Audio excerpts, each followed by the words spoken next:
Hi, I'm Dan Sweet. I'm with Helicopter Association International, and welcome to this week's At Work webinar.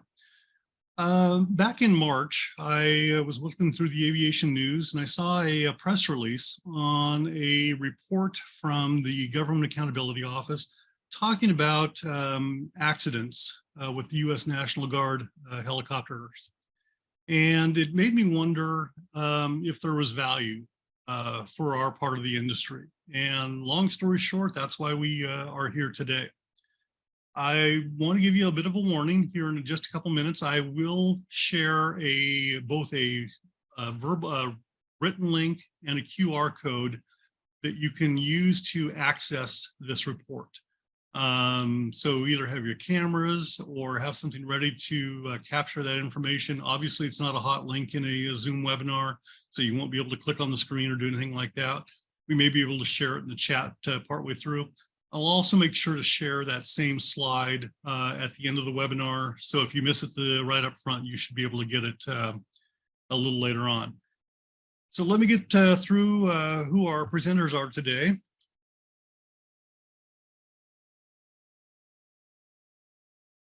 There we go. Kerry Russell is the Director of the Defense Capabilities and Management Team at the Government Accountability Office, otherwise known as the GAO. He's responsible for managing a wide variety of GAO evaluations involving the Department of Defense's military operations and programs to support deployed combat forces. Key projects under his leadership have included reviews of the DoD's use and roles of military advisors in contingency operations, capabilities and application of special operations forces, training U.S. forces for the full spectrum of operations on land, air, and at sea, air and sea lift support for military operations, pre-positioned equipment and other theater support capabilities, and management and oversight of wartime contingency contractors. Also, we have Matt Ollengren. He is the Assistant Director in the Atlanta Field Office for the U.S. Government Accountability Office. His primary current responsibilities include managing multiple evaluations for the GAO's Defense Capabilities and Management Team within the military structure and operations portfolio. Recent reviews he has overseen include a broad range of military training and readiness issues. Matt joined the GAO in 2000 and assumed his current position in 2011. He holds degrees from Georgia State University and the University of Georgia. He has attended postgraduate courses at Syracuse University's Maxwell School for National Security Studies and the National Defense University. We also have Randy Neese with us today. He is the Senior Analyst for Defense Capabilities and Management. He's worked at the GAO for his entire 16-year professional career. He has led jobs ranging from biological medical countermeasure responses, ballistic missile defense, DoD cyber issues, and DoD accident prevention and training, kind of why we're here today. Randy holds degrees from Michigan State University and the College of William and Mary. He lives in Yorktown, Virginia with his wife, Nicole, and 2 daughters. And we have William Karpluk. Bill is the Senior Analyst of the Defense Capabilities and Management Team of the U.S. Accountability Office. During his time at GAO, Bill has contributed to reviews of military training and safety and privatized military housing, among others. Bill joined the GAO headquarters in Washington, D.C. in 2015. Prior to GAO, he focused on youth and community issues, including high school graduation rates and early childhood education for America's Promise Alliance and the Pew Charitable Trusts. He received a Master of Public Affairs from the Lyndon B. Johnson School at the University of Texas in Austin, and a Bachelor in Arts and Economics from the Johns Hopkins University. Bill also completed 2 years of national service work with the AmeriCorps Corps, National Civilian Community Corps from 2006 through 2007. And Bill resides in Bethesda, Maryland with his wife, Kara, and 2 children. If you've not been with us for one of our webinars in the past, or it's been a while, our webinars are interactive. We do ask that you ask questions. This is your one chance maybe to ask the GAO questions about their processes or their reports. To do that, we ask that you use the question module within Zoom. We know there's a chat feature. We try to pay attention to the chat feature, but I am going to pay more focus more of my attention on the question and answer module. We will ask all the questions at the end of the webinar or at the end of their presentation. So don't be surprised if we're holding on to these throughout the process. Today's webinar is being recorded. We will make this recording available as quickly as possible. That usually means Friday afternoon, but sometimes it does take us till Monday in case there's times for rendering or other things we need to do with it. And so now let me share the GAO report link. You can access it from our website at hai.rotor.org/Q, lowercase q, lowercase b Bravo, to uppercase T/Q, or capital Q rather. There's also a QR code there as well. I'm going to leave this up for just a second if you want to take a second and write that down.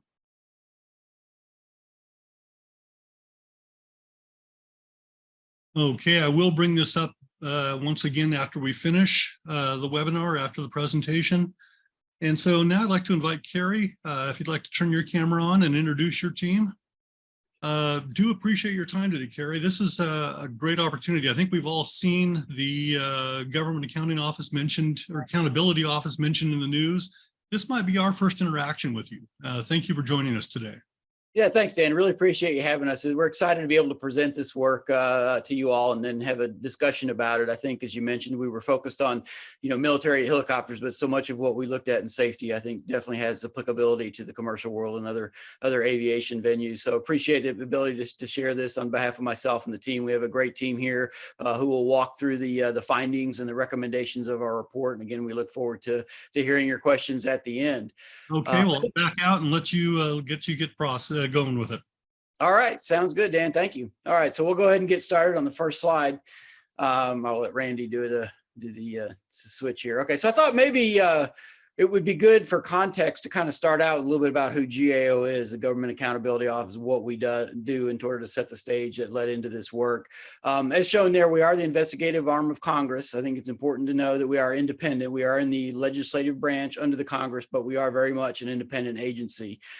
We were established in 1921 under the Budget and Accounting Act, and an important aspect of that to know is that we have broad statutory authority for access to records and data throughout all agencies across the government, and even contractors doing government work under contract. A lot of our work is aimed at performance auditing, and that is looking at the economy, the efficiency, the effectiveness of federal government programs. I personally, as Dan introduced in put in the introduction, I handle military operations and training work, but of course GAO covers all aspects of the federal government, from the post office to the IRS to even the FAA, which I know you all are familiar with, some of the other transportation sectors, as well as military work in my area. We also do a number of audits that are financial related within GAO, as well as technology assessments too as well. But by and large, the performance audits we do are the primary amount of reviews that we do. And I do want to point out in the last bullet there, we talk about, we do work for the Congress, we provide timely information. I think the key things that we really want to foot stomp there are objective, fact-based, non-ideological, fair, and balance, and also add nonpartisan as well. We are the honest broker for the Congress in terms of looking at programs. We don't have the dog in the fight, so to speak, on policy issues. We lay it out, talk about the facts. Our work is done in accordance with government auditing standards known as GAGAS, otherwise known as the Yellow Book, and we follow those to a T, and that allows us to provide good, unbiased, and reliable information across the spectrum of government operations. So, okay, with the second slide there, basically the point we want to make here is we are out there. We're out there. We're a presence on the Hill. We're a presence in the media and a presence in the public. We strive to make all our work public. In some cases, in my area, we do have classified work, so obviously that can't be public. But where we can, we want to get the word out on the work, particularly the recommendations, so that they can track them and provide that transparency and accountability both to the Congress and the public. Primarily, as noted there in the slide, our work comes from congressional sources. That is, we get request letters from senior members of Congress or committees of jurisdiction. We also get a lot of our work through statute and legislation. In my area, in the defense world, we get much of our audits come to us through the National Defense Authorization Act, which is an annual an annual act that's put in place every year, and there's multiple provisions in that for GAO reviews. We also have a limited amount of capacity to do self-initiated work, but because of the congressional demands, again, about 95+% of our work is done at the behest of Congress. We don't have as much capacity to do much self-initiated work. We also, in support of our work, in support of the Congress, are testifying frequently up on the Hill. I've done a number of testimonies myself, and my other director colleagues do. Generally speaking, around 100 times a year, we'll be up there on the table testifying on work that we've done and issues that we've reported on. We also are a presence within the media as well. We do lots of interviews with print and TV media, as well as blogs and social media. We get our word out there through that way, and we try to make sure that everybody knows what we've got to say, and so that they can see it and we can get the word out. That always helps with the accountability and transparency part of that. Okay, so looking at this slide, basically we track a number of performance metrics which basically lay out our outcomes, and we're pretty proud of these outcomes. I think one thing I want to point out, you'll see there in the green there, is we have last year alone saved the government over $55 billion in financial benefits. And when you look at that to the right, that translates to about $145, excuse me, return on each dollar that we invested. And of course, that's a big thing we try to highlight to our appropriators as they look to our budget every year, is that every dollar invested in us is a good return. We're going to generate about $145 in savings and return. So I think that's a good way to kind of lay out our value to the Congress and the people. But we make multiple hundreds of recommendations. In fact, over 1,200 last year for ways to improve government programs, to include the ones in this report that we're going to talk to you today on safety improvements within the military. We track our accomplishments that are created when changes are made to government programs that enhance operations. Over 1,200 of those were recorded last year. We issued over 500 reports last year and conducted over 70 congressional testimonies. Also, too, one of the maybe lesser known aspects of GAO on the bottom two right yellow symbols there is on our legal side. We also have a bid protest organization or unit within GAO that will handle bid protests. So if a contractor or a vendor is applying for a federal government contract anywhere in the federal government and feel like they didn't get a fair shot at it or had an issue with the process, they can protest it, and we adjudicate those. We also provide legal decisions and opinions across the executive branch and the congressional branch. A lot of those have to do with interpretations of appropriations law, but can cover other areas of federal operations as well. So with that, just want to, again, to get the context of where we are, GAO audits everything the federal government does. So if the federal government's involved in it, there's a program, if they're spending money on it or otherwise involved, we're probably there auditing it. There's 15 mission teams across GAO that covers this work. The one highlighted there is Defense Capabilities and Management. That's a team that I am in. Myself and other director colleagues handle a portfolio of work that looks at all aspects of the Defense Department, from infrastructure to personnel to emerging threats and all sorts of activities involving the defense capabilities and management of the Department of Defense. Also, too, I want to point out to your right, you'll see there's one team there, physical infrastructure. I'll highlight them because they do our civilian aviation work. So they cover the FAA as well as other transportation programs within the government. And so you'll probably see some of their work from time to time on FAA and other commercial aviation related topics. So feel free to reach out to my colleagues over there too if you have any questions about that work as well. And you can find that all this information on our website. And then you'll see the picture right there. You can see the team hard at work. That's one thing that GAO is known for. It's our stock and trade. Is we go to the field and we kick the tires. So we are down in the units where the helicopters are being flown. I myself have spent time in Iraq and Afghanistan years ago looking at operations in the field. We really get out to where, in my case, military operations occur. And I think that's one thing that's an important part of GAO is we're down on the ground seeing things as they happen and doing observations. And this work here on helicopter safety is no exception to that. As you can see, the team's out and I'm busy doing the work of our review. So with that, let me click over to the next slide, and I'll turn it over to my colleague and Assistant Director Matt Ellengren, who will talk about the body of work that we've done on training accidents. You can see we've done a number of things beyond just the current report on helicopters. So Matt, you want to take it from here? Sure, thanks, Gary. I just wanted to talk a few minutes about GAO's work on training-related accidents involving U.S. military forces and our specific approach in conducting the review on National Guard helicopter accidents. The House and Senate Armed Services Committees and individual members of Congress have expressed pretty strong interest in and requested that GAO conduct a body of work examining military training accidents and safety. In response, GAO has analyzed training accidents involving different types of military formations and defense equipment. And as you can see on the slide, we've issued unclassified reports on training accidents involving National Guard helicopters, which is what we'll talk about at length in this conversation. But we've also looked at Army and Marine Corps ground combat vehicle accidents, as well as fixed wing aviation on the unclassified side. We've also issued a classified report on rotary wing training accidents in the active components of the military services.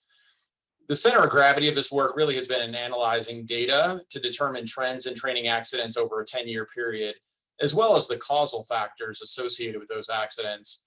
We've also assessed military service-wide safety procedures, and we've also evaluated unit implementation of risk management practices as part of this body of work.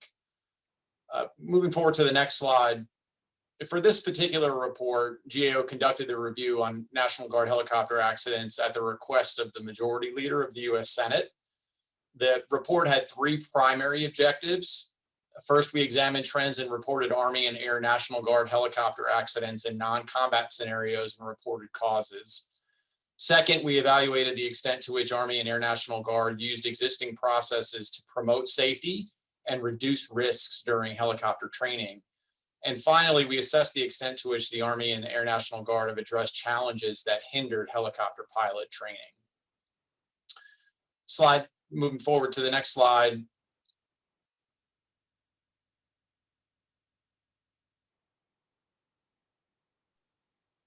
Matt, I'm worried that you're not seeing that it moved. Okay, I got a little bit of an error message on my side, but Randy, just confirming you can still hear me okay? Yeah, I can hear you. Can everyone see the updated slide that says scope and key organizations? I got it on my side. I can see it, Randy. Thanks. Okay, awesome.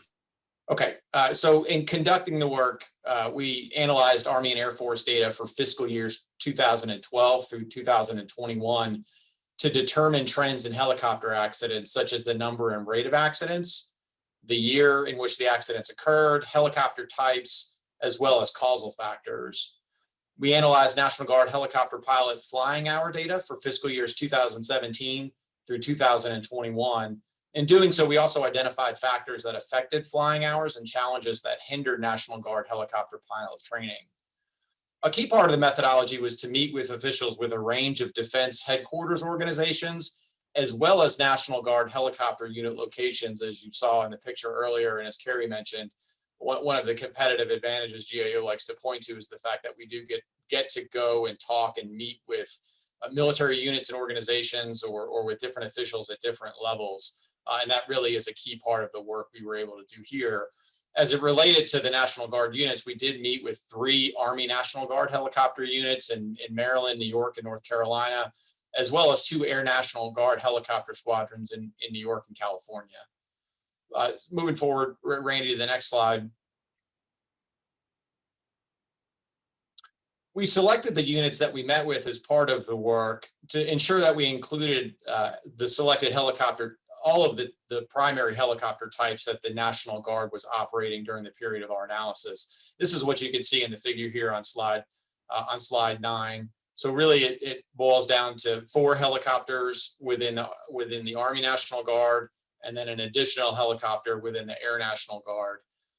You can see from the data a little bit of an eye chart here that the inventory numbers for each of the platforms that we looked at as of fiscal year 2021. The Black Hawk obviously has the most significant inventory across those platforms.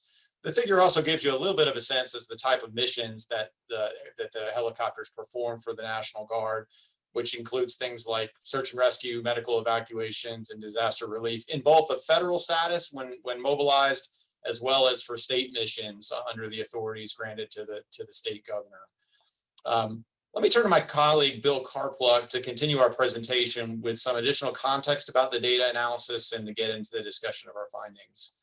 Bill? Thanks, Matt. just want to underscore a couple things Matt mentioned on the scope.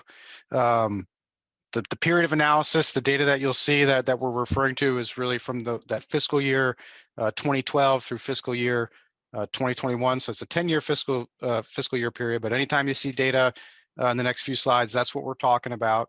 We're also talking about non-combat scenario accidents, right? So what that means is accidents or mishaps that occurred outside of contact with an adversary. So those would fall under a different category that wouldn't be considered an accident or a mishap in DoD parlance. So non-combat in that fiscal year period, just want to keep everybody reminded of that.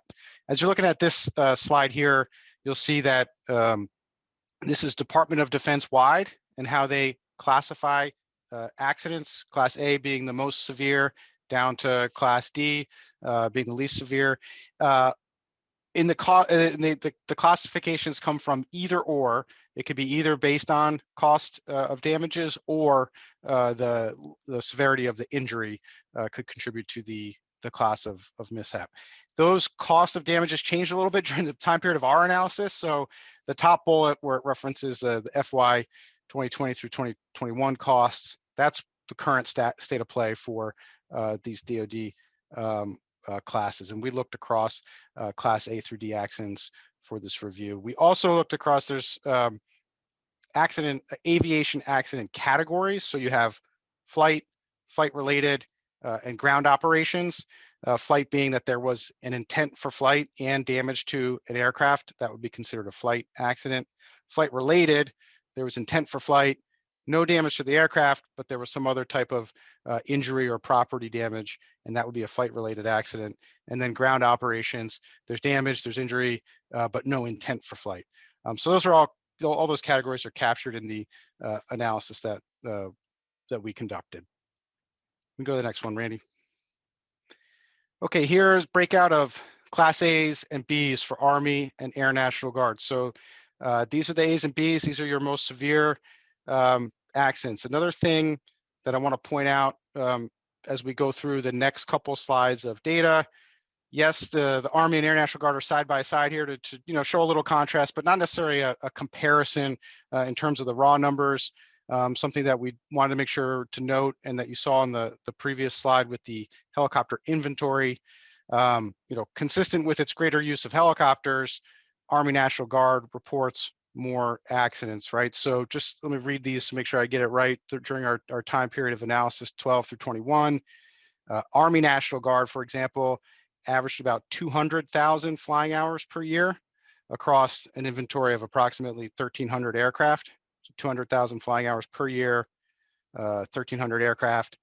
Air National Guard, only talking about in contrast, 3,500 flying hours per year and an inventory of 18 aircraft across the helicopters across 3 primary units. So much smaller number of flying hours and inventory.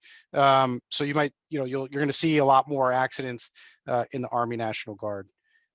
Here though, showing kind of the primary Class A's and B's. The next couple slides, you're good, Randy. We'll go through the Army National Guard and the Air National Guard. So let me just tell you in total, some of the data. Army and Air combined, they reported 298 A's through D's in those non-combat scenarios.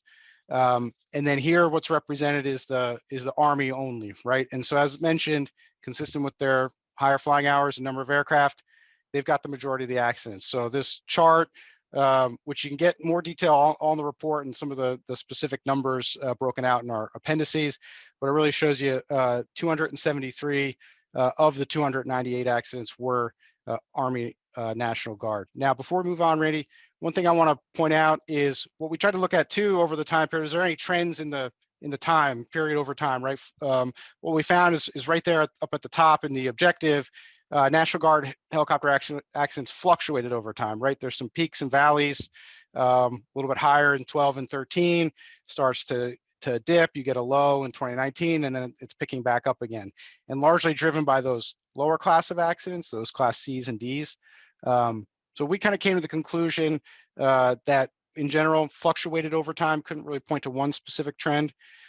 There was an emphasis on increased reporting of those lower Class C's and Class D accidents, as well in the more recent fiscal years, Army and Air Force and Navy actually across Department of Defense are trying to emphasize with their units, hey, it's important that you report these lower class mishaps.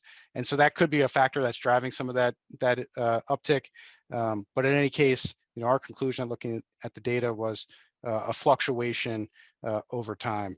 Again, much fewer in the Air National Guard. You can see that here in this slide.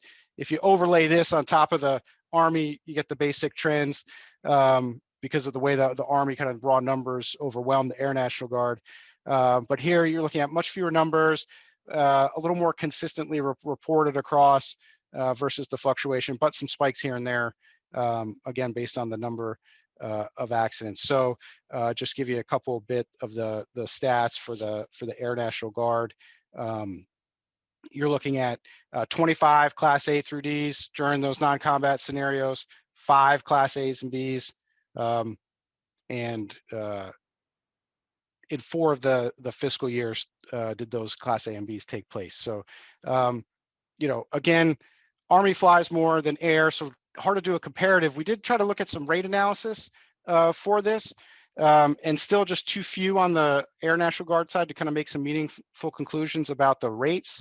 How many accidents per flying hour or per 100,000 flying hours. On the Army side, what you do see, and this is in the report and in some of the backup slides, within the Army National Guard, the Chinook, if you go back to the helicopter types, that is had the highest rate of accident across Class A's through D's, followed by the Black Hawk, 2 of the higher inventory, most used helicopters. But if you were looking at just the rate of Class A accidents, that's the Apache in the Army had the highest rate of Class A accidents during our time period. We try to take a look between active and Guard as well, again, only for the Army focus, but we did find that the Guard, if you look through their total Class A through C helicopter accidents, we took D's out just because of the quality of the reporting in the rate analysis, and you found that the Air National Guard, or excuse me, the Army National Guard had a lower rate of accidents over that time period than the Army. So some of that rate analysis is in the report. You can dig a little deeper. Bottom line, over the time period, some fluctuation. Army has more than Air, but they also fly a lot more.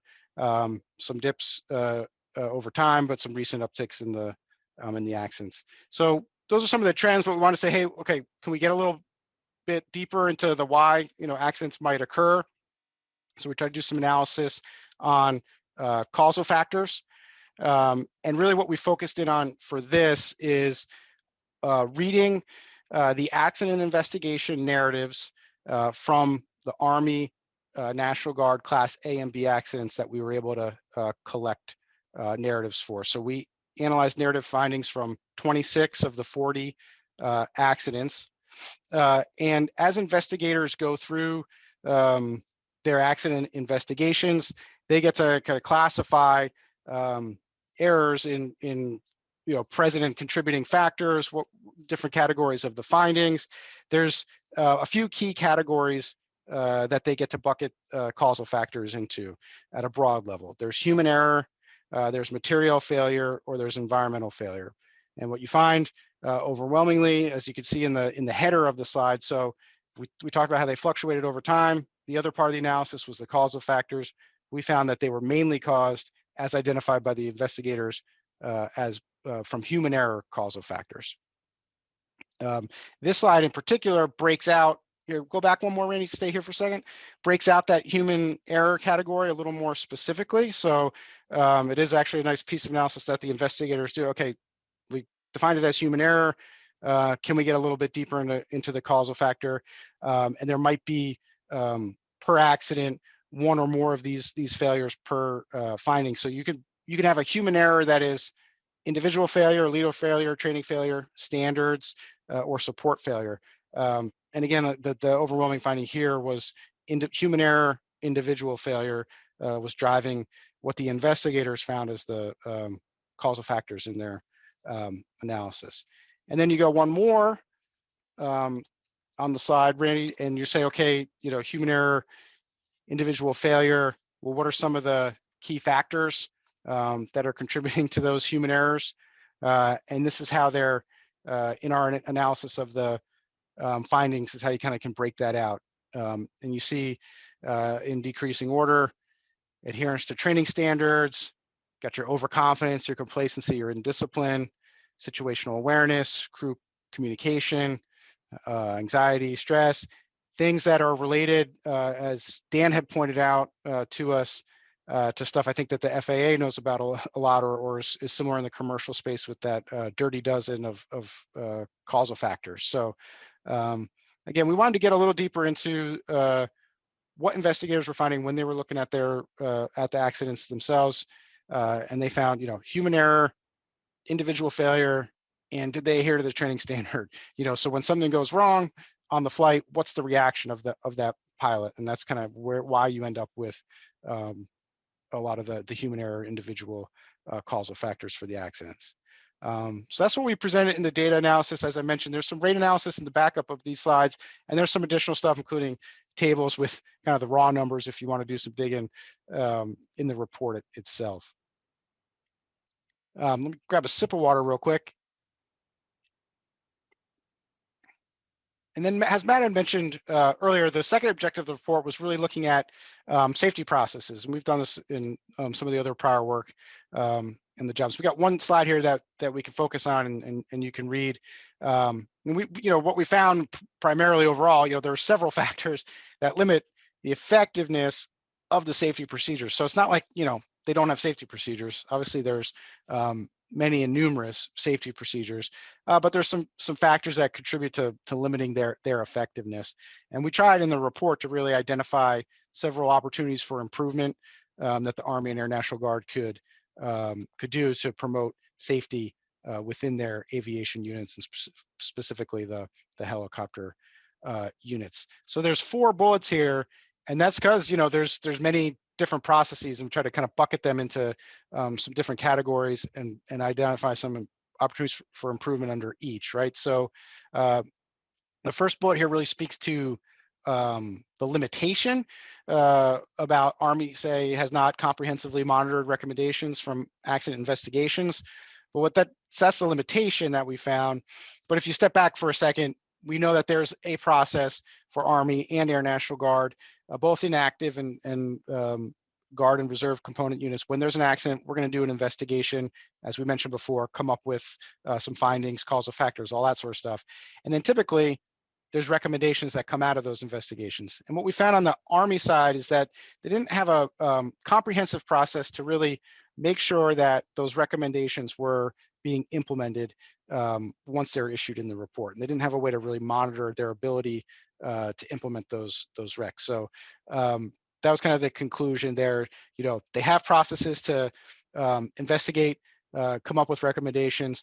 Air Force has some specific steps to monitor through to implementation. Army did not. So you find this limitation that, hey, there's an opportunity to improve here. You can make the rec, but can you monitor them, make sure that they're getting implemented at the unit? The next limitation kind of here in the bullet is about unit level operational risk management, specifically the worksheets, and how are they continuously evaluated and updated? So before anyone goes up to fly, as I'm sure many of you know, we got to fill out a risk management worksheet, taking into account the weather, the flight pattern, the amount of rest, the mission, all sorts of different factors prior to going up in the air, and we'll assign a risk level to that flight, and then we'll make a judgment call. Is this an appropriate risk for us to carry out this mission, or really in the context of training, right? They still have to do these worksheets. So really good step, good stuff that they do. Matter of course for Army, Air National Guard, aviation units, really across DoD. But what we found is, hey, you've got these worksheets, but do you have a process in place to continuously evaluate, hey, are we capturing the right things and keeping them updated as needed? And so what you find is after an accident or a mishap, turns out our crew mix wasn't right for that mission, right? Too many inexperienced pilots to conduct that mission. We should have had a different crew mix or taken some different mitigations. So let's update our worksheet to address that issue. So what we're trying to do is ask in the recommendation, hey, can we bake that into our processes so that it's more proactive, continuously evaluated, updated these worksheets, and less reactive to updating following an accident. Third limitation here that we found specific to the Army, regularly evaluating their aircrew performance during training. And so both Army and Air Force have processes to get in the cockpit with their pilots, get up in the air, evaluate their ability to fly according to standard, right? And we saw that in the causal factors, that human error, individual failure, adherence to training standards. So what are you doing to make sure that you're evaluating both the individual pilots, but also the training leaders in the units to make sure that they're training their pilots, younger pilots, less experienced pilots, in the right way, right? So that everybody's adhering to the standards that the DoD puts out for their aviation community. And the Army, part of their issue is just, size, being able to get out to units. There's a lot of them to cover, as we mentioned. It's a lot bigger than the Air Force, but they didn't really have a kind of a plan in place to coordinate and make sure that, hey, do we have a regular approach to make sure that we're regularly touching our National Guard aircrew units to do this type of performance evals during training, where we're getting up in the air and we're looking at them. They had some regular process to evaluate paperwork, make sure we got our administrative side taken care of, but in terms of actually getting through aircrew performance during training, those happened, but it was irregular, which can lead to some gaps in how often and frequently crews get evaluated. So the recommendation in the report is to develop some processes for that. The last kind of limitation identified here is, okay, units also have safety officers that are in charge of really kind of maintaining safety standards for their units, but they're often dual-hatted, working different jobs, and don't always have kind of the time and resources to perform their duty effectively. And so, we're kind of trying to look at, hey, you got the position in place, are you staffing it and resourcing it appropriately so that the safety officers can, do the job as intended, and not, juggling so many different tasks at once. So again, just to sum up, there's a lot of processes in place and a lot of opportunities for improvement to continually buy down risk in the aviation space. That's it for me, Randy. All right, thanks, Bill. Nice work on that. So transitioning to our third objective was on the extent to which the Army and Air National Guard addressed challenges that hindered helicopter pilot training. So, bottom line from this is that we found that National Guard pilots were generally not flying enough, and training is hindered by a variety of factors, including staffing shortages, maintenance, reliability issues, and a lack of simulator access. And we also found that the Department of Defense, the Army, and the Air Force, as well as their National Guard components, don't really have a comprehensive strategy to address the challenges that we were able to identify. So this slide kind of gives a laydown of what's going on in the Army. Again, bottom line is that National Guard pilots are not flying enough to meet their training goals to become proficient pilots in general. So here we see that the average Army National Guard flying hours that are executed compared with two key training goals. Training goals are explained on the left side of the slide, but in general, there's a minimum hour goal that they've laid out and then a proficiency hour goal. National Guard officials noted that the minimum flying hours per month required for pilots to maintain key skills is 6.77 hours, and that's represented by that red line, the minimum hour goal. At one location we visited, 31% of the pilots fell below that mark, and you can see that there are portions of the types of airframes that we looked at where broadly most of the pilots are not meeting those goals. Ideally, the Army National Guard would like their pilots to exceed that 9 hours of flying per month, which is the green line, which they call the proficiency hour goal. On average, pilots of each of the main helicopters used by the Army National Guard are not achieving that level of flying, as you can see. None of the key airframes had pilots averaging over 9 hours per month in 2019 and 2020, and only the Lakotas exceeded that level in 2018 and 2021. Army National Guard officials provided us information that shows pilots will continue to fall short of this 9.0 flying hour per month until at least fiscal year 2026 due to various challenges, including a lack of resources. So not just a problem when we looked at it, it's going to continue to be a problem.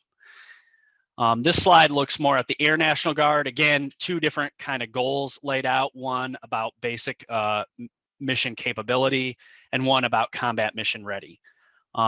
This slide shows that, overall, again, largely falling under that combat mission ready, although some of the units are meeting that basic mission capable level in general. As we mentioned earlier, all of these Air National Guard units fly the Pavehawk helicopter, which is a modified Black Hawk. Basic mission capability for Air Force Pavehawk helicopters requires 6 hours of flying per month. So that's represented by the red line here. From 2017 through 2021, the average monthly flying hours for helicopter pilots and a third of the Air National Guard units fell below this level. So basically what we're saying there is a third of the bars that you see fall below that red line. In addition, the monthly average flying hours for helicopter pilots fell below the combat mission ready goal of 12.5 hours. None of the units as a whole are meeting that goal. That is somewhat to be expected because you're going to target specific pilots to get ready. But I think the not meeting the basic mission capability level is truly a concern. Individual pilot hours vary widely within units. So that's one of the things I just mentioned. For example, in fiscal year 2020, an Air National Guard unit with 19 pilots had 4 who fell below the 6 hours flying hours per month and 8 who averaged above 12.5. So you had 8 in that unit who were getting a lot of flying, 4 who weren't getting much at all, and then you had 7 who were kind of falling between where these two lines occur. Some of the key challenges that we were able to note is one, the heavy reliance on part-time pilots in the Army and Air National Guard. Instructor pilot and air crew shortages, those are important to enabling the ability of folks to be able to train. So you need instructor pilots to get the training done because they need to oversee the training. And you need folks, like if you're going to do sling load practice and training, you need someone to actually operate the sling load. And if there's not someone back there, you can't do the particular type of flight that you're looking for. Major maintenance issues and availability challenges at most of the units that were included in our scope here.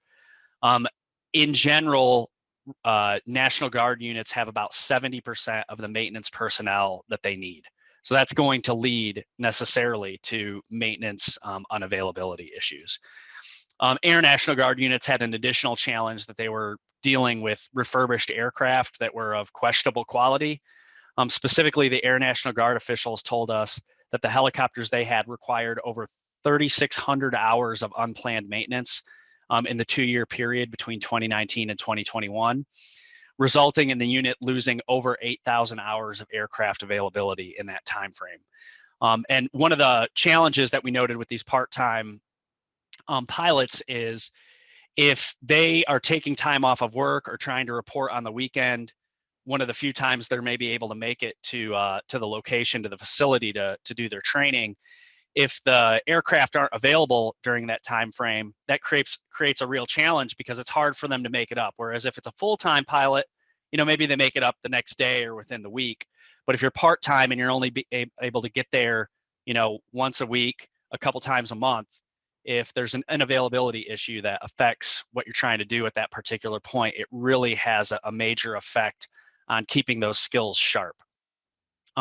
This also relates to the lack of simulator access that we saw, which limits flexibility to respond to those training limitations, weather, personnel availability, and maintenance. So Army National Guard pilots from a unit with a simulator on site averaged 32 hours on that simulator per year, whereas Army National Guard pilots where they didn't have on site and basically had to travel to go to their simulator, they were able to log between 12 and 18 hours of simulator time per year. So about half the amount of simulator time. And also it tends to be really focused when you have to travel. So the folks would generally load into a car on Friday, drive to the simulator location, get some training in Friday afternoon, Saturday, Sunday morning, drive home Sunday. So it's a really like compact amount of time. Whereas if it's on site, you can spread it more throughout the year. This slide talks about how we found that the Army and Air Force, including the National Guard components, have not taken steps to address these challenges, or have taken some steps to address these challenges, but it really hasn't been comprehensive in nature. So, I mean, there have been several service and DoD-wide assessments looking at the challenges, trying to identify them. There are feedback loops to the services regarding resource limitations, and the Army and Air National Guard units promulgate training guidance to, try to make sure that the appropriate training is being performed. One challenge that we noted there is that despite these various assessments, a lot of the recommendations that come out of them aren't being implemented.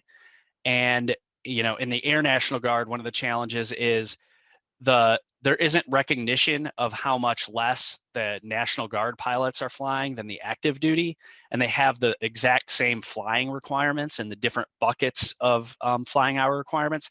And that leads to folks kind of having to train on a wide variety of skills rather than maybe just focusing on basic piloting if you're only going to get so much training in, and then ramping up if you're going to have, a big year where you're getting ready to deploy maybe, and maybe you ramp up in that year. So one of the things we asked them to do is kind of consider that approach. In general, as you can see from the number of flying hours that were executed, these efforts weren't able to really address the challenges that we were able to note with the National Guard helicopter pilots. Additionally, a challenge is the National Guard. Sometimes the efforts get de-emphasized or ignored at the National Guard level, either because the active component, they have the most resources, they tend to be the one that gets focused on the most, or it just trickles down to the National Guard and there's a much more, decentralized type of execution in the National Guard because each of the states is kind of their own, National Guard unto itself. Sorry. So that was kind of the key findings from the third objective. In general, this slide here summarizes the 8 recommendations that we made across objectives 2 and 3. Based on the information, that we already presented, so they relate to this. But in the safety realm, to fix some of the things that the deficiencies that Bill was able to identify, we recommended tracking accident investigation recommendations through to implementation, continuously updating pre-flight risk management checklists rather than just doing so in response to accidents, developing a plan to do in-flight standardization checks regularly for guard units as they are happening for active duty units. And we asked that the services look at their workload and staffing for safety personnel. For training, we recommended that both services develop a comprehensive strategy to address the challenges their guard pilots face. And with that, that is the end of our presentation, and we're happy to take questions.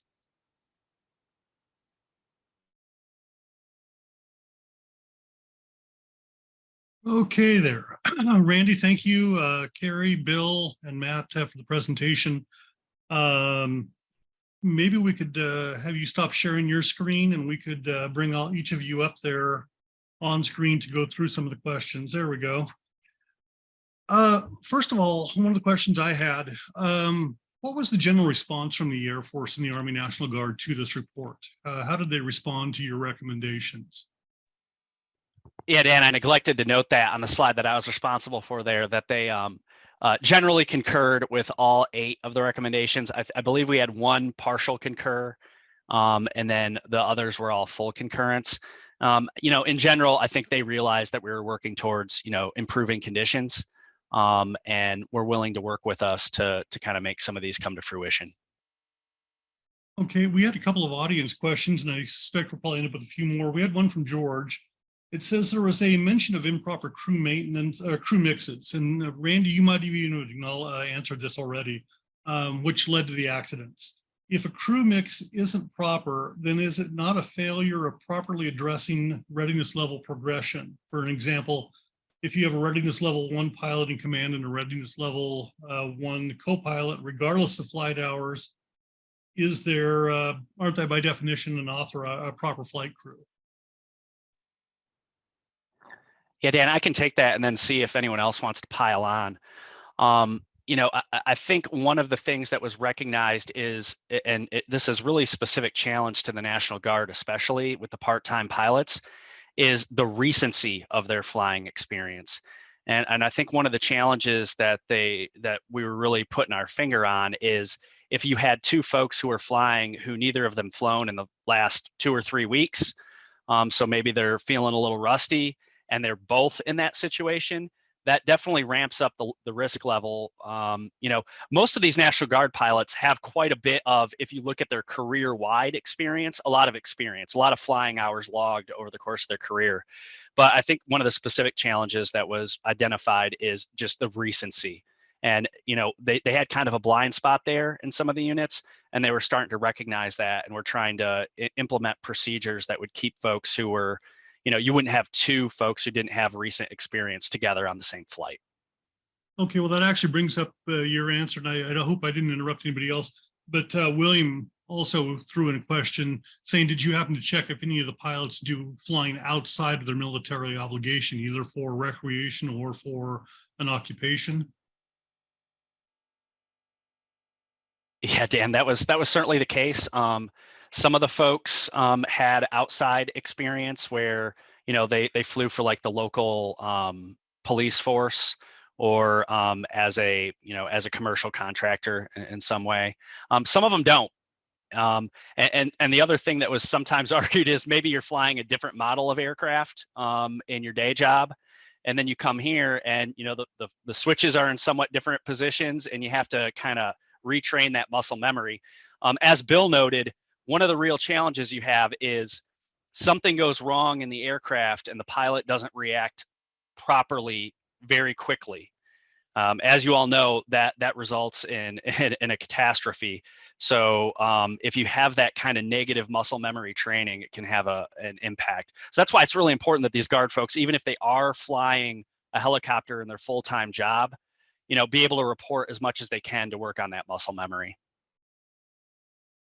I had a question from Mark. You mentioned the Army and the Guard have different accident rates, but is there a difference in accident rates between full-time pilots and part-time pilots within the Guard? Yeah, I mean, I can jump in, Randy, you've been answering my question. I could say, we don't know. It's a little tough to get to that granular level of the data based on the accident data that we have and kind of the completeness and your ability to track the flying hours per the data. So good question, something to think about. Wasn't in the kind of set of data analysis that we were able to perform in the context of this report. Okay, we had a question from Donna. Have you conducted any analysis of Army Reserve aviation assets, or are they included in the Army statistics? Yeah, so short answer is no, nothing specific. We did collect some reserve data, but they just have really few numbers of helicopters. And so it didn't make sense in the context of this report to work with reserves, but it is something that could be for future GAO work to look at. Patrick has a question about, is there anything being done at the congressional level to get more resources, specifically flight hour allocation? But is this also part of a larger problem that the industry is having across the spectrum of manpower shortages of pilots? I know the commercial airlines are having problems. I know the commercial rotorcraft industry is having problems getting pilots. But how is this affecting the National Guard and reserve units and the Army in general?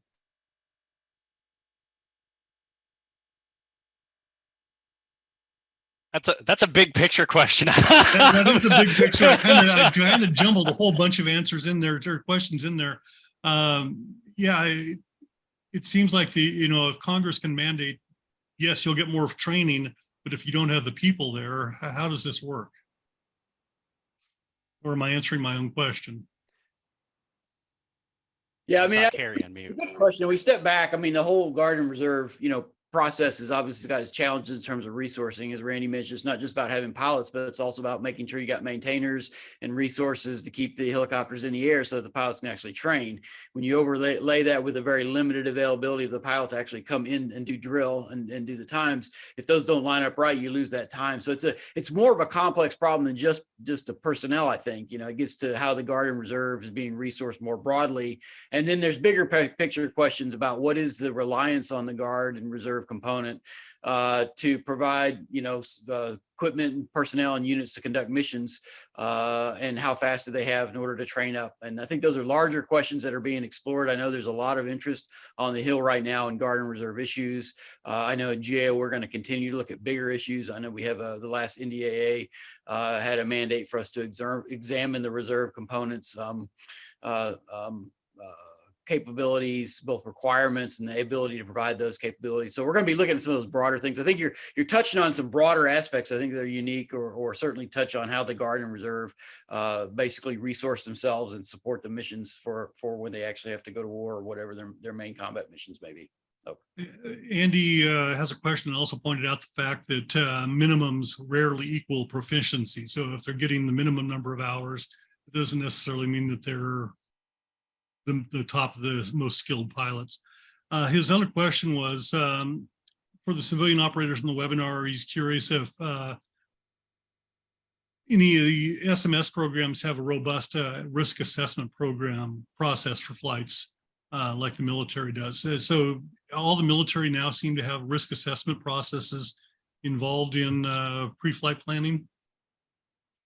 Yes, absolutely, and it's fairly robust, as Andy points out, and like the key that we kind of identified is, you know, making sure that in their guidance and at the unit level, what are they doing as part of the continuous review process to make sure, hey, we have these risk assessment processes in place to make sure that we're safe when we fly. How often do we check up on them, make sure we're capturing the right things based on what we know, you know, unique to our unit, and any kind of broader data inputs across, you know, the Army aviation community or the DoD aviation community writ large. Okay, Ricky was asking, are any of these, were any of these issues already known to the organization involved? Were there corrective actions already in place? And did the Army Safety Center assist or participate with your project? Yeah, so Randy, I can go first. Well, to take the second one first, yes, Army Safety Center were good partners in this work, help support us with the data for the accident data. And I think a lot of the challenges, you know, especially at the unit level, are, you know, fairly known, you know, that and they're the ones that are kind of coming to us and sharing us their experiences, which we kind of then are able to analyze and synthesize into the work. And I think, you know, part of our job is to, hey, okay, you know, what can we kind of do to bring up a level so that Guard, you know, Army Guard, Air Guard can kind of cover what these individual pilots at the unit levels are experiencing. Yeah, Dan, to add on to that, I mean, a common role for GAO is to kind of serve as a feedback loop between the people who write policy and the people who actually have to implement the policy.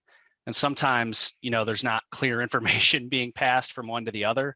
And, you know, we serve that purpose by talking with the people who are on the ground doing the job and what challenges they're facing and trying to communicate those effectively to the people who are writing the higher level policies. So that's a pretty common area for us to get involved with. I mean, I would say, you know, their awareness of the challenges, there was a lot of adjacent awareness, or, you know, they had tried to address them through, as we noted in Objective 3, some maybe not completely effective means yet to drive through all the way through to implementation. So, I mean, a lot of it was awareness at lower levels for sure, that we brought up to the higher levels, and some of it was just some challenges implementing, you know, pretty good opportunities to try to improve, but not being able to follow through to them due to one reason or another. During our research back and forth between myself and your group, and you know, Kerry mentioned it during his introduction, talking about the FAA's Dirty Dozen, the human factors. Obviously, on several of your slides, there were mentions about different causal factors. Would the identification of the official Dirty Dozen is there any idea that the military might start looking more into those human factors and how they apply to the causal factors of these accidents? Yeah, Bill, something that comes to mind is that the Combat Readiness Center for the Army, and I believe most of the other safety centers do publish periodic summaries of what the challenges they've been facing recently are. They didn't use the exact term dirty dozen, but I believe CRC has something, it's very similarly termed to that, that they promulgate, regularly. I don't know if it's monthly. I think it's more like quarterly.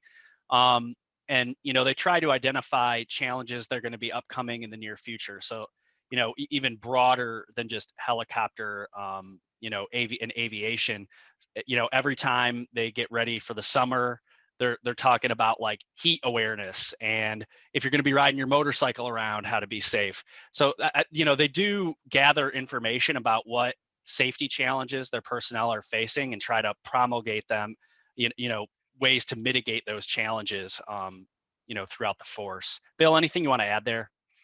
No, I mean, I think I'd just add that a lot of what we present in both the slides and in the report is, causal factors as identified by the services themselves, right? So we're looking at their investigation reports and what they've put down as the causal factors and kind of just bringing it up to a higher level and looking across to see if there's any discernible trends. They have some things that they're working on from a data quality perspective to make sure that they're able to consistently do more analysis with the data that they do collect. And so, that's been represented in prior, body of work from GAO. So I think they're kind of continuing down that path and making, efforts. And it's all sort of linked to these factors. Get some better data, get better reporting, then we'll be able to do more analysis. And we were just trying to, for this period of time, take what they have and see if we can kind of shine a light on some key areas. Okay, I think that kind of wraps up. Looks like we maybe have just one more question slide in. From Dale, from your work, what would you say are some of the more effective control barriers related to the risk of having military aviation accidents? We'll kind of use that as a final wrap-up question. I mean, I think if you talk to the individual pilots, right, it's sort of the consistent application of the safety practices and the consistent ability to fly and build that experience, as a aviator is really the key, and kind of that the progression. And I think the consistency part for the Guard is a key challenge because of the part-time nature that they face. And I think if they were able to, they would all say, hey, we'd love to be out here flying a little bit more consistently. And that would help us. But, being a part-time force, there's some challenges. Okay, well, I hate to put you guys on the spot. I know we've shared the report, and I believe your contact information is in the back of the report. If anybody does have further questions, would they be able to reach out to you? Absolutely. Always happy to talk. My name's right in the report. You'll see it on the front cover. It's in the back. So yeah, any questions, feel free to reach out, and we'll get you an answer. We're always happy to talk about the work we do. So absolutely. Okay. Well, I'll tell you what, as we wrap up here, I'm going to share that the link again to the report itself, just in case somebody might have come in late or might have missed it. In doing so, Carrie, Matt, Randy, and Bill, thank you so much for joining us today. It's really opened my eyes to what the Government Accountability Office does and how they do it. The work that you have done seems very extensive, and I'm certain that our commercial operators will be able to take some of the information you provided and consider how they can incorporate some of that into their training, because if there's pilot shortages in the military, if there's lack of training in the military, it could very easily transfer over to the commercial sector just as easily. So, gentlemen, thank you so much for your time and efforts this afternoon. We do definitely appreciate it. Yeah, thanks, Dan, for having us. We really appreciate it. Okay, well, I think I've left this up on screen long enough. I'm going to jump into my housekeeping duties to close things out. Our webinars that are upcoming, second and fourth Thursdays of every month. Some of our upcoming topics will be flight training and checking program with Helicopter Institute. That's an HAI member benefit. We will have a webinar on rotor wake turbulence. I've seen it once already. It's a fascinating presentation. And it looks like our NASA Mars helicopter update will probably get moved into November because of conflicts with the Thanksgiving holiday, which is the traditional fourth Thursday right now for November. We're probably going to try and move that back a week, but we also need to still confirm that with NASA and JPL. So, but we are looking forward to that update. I know the NASA Mars helicopter is now on, I think it's 56th mission, and they only expected 5. So there's some great technology going on there. HAI loves to share information. A couple different ways that we do that, in addition to the webinars, is with Rotor Magazine and Rotor Daily. Rotor Magazine is a quarterly publication, an award-winning quarterly publication, has great longer articles. It just hit the newsstands today. Well, not newsstand, it should be hitting mailboxes today. We've issued the official online version of it at rotor.org. You can find it there by going to Rotor Media. And we also offer Rotor Daily. It's a daily news aggregator that comes out every business day. We search the web high and low for news stories about the rotorcraft community so that you don't have to. We send it directly to your inbox. It comes out usually right around noon each business day on the East Coast, so different times around the world. Both those publications are free. There is a small cost for international shipping of the magazine. Easiest way to subscribe to one or both of them is to go to rotor.org/subscribe. We will be trying to get a feedback questionnaire to you folks after this webinar. We would appreciate any input you could offer on today's webinar or future topics, what you liked or didn't like. Same thing goes with HAI. We're a membership organization. We want to know what you need, what would help you, especially for those of you who are business owners. Quickest and easiest way to do this is send Jim Viola, our president and CEO, an email. All you have to do is send it to president@rotor.org with your challenges, your questions. If you've got praise, if you think that we're doing things the right way in some cases, let us know that as well. We're here to serve our members, obviously. That does bring us to the end of the webinar this week. I appreciate that you took time out of your schedule. I know that our industry is a very, very busy one and not everybody has time to review these. As a result, we are grateful for your time. So until our next webinar, we ask that you fly safe and that you be safe and that we will see you again very, very soon.